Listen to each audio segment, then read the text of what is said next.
Ako si Simon. Ako dati ay si Crisostomo Ipara.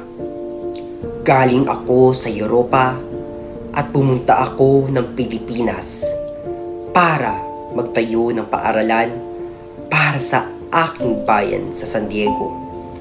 Bumalik rin ako sa Pilipinas para sa aking minamahal na si Maria Clara dahil bala ko din itong pakasalan. Ngunit nang dahil sa aking mga kaaway, pilit nila akong binabagsak. Kinuha nila lahat ng sa akin. Ang aking kayamanan, ang aking mga ari-arian, at higit sa lahat, ang aking mga mahal sa buhay o ang aking mga minamahal. Meron ding mga nabuong kwento-kwento sa akin na nagbubuo raw ako ng himagsikan dahil ako'y nagalit sa pamahalaan. Ngunit hindi naman ito totoo. Nang dahil sa kwento-kwento na yon, hinanap ako ng mga Guardia Sibil at may utos na patayin ako.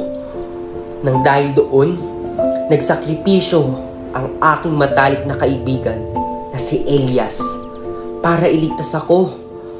At doon na nga nagsimula ang wagas na galit ko sa mga Espanyol at sa aking mga kaaway.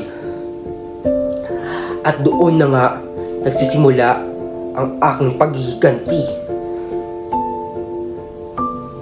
Nang ako ay makatakas, nagsumikap ako para magkaroon ng maraming pera. Para lamang maisakatuparan ko ang aking mga layon na pabagsakin ang pamahalaan. At wala akong pake kung gumayak man ito ng maraming dugo. At ayun, natupad ang aking mga plano. Nagkaroon ako ng maraming pera. At ako'y nag-iisang mag-aalahas.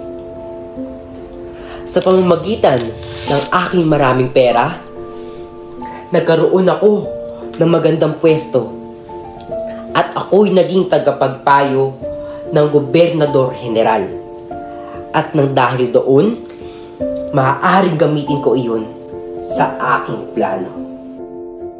Si Simon ay kilala bilang isang mag-aalahas at siya ay may kakayahan na patumbahin ang pamahalaan.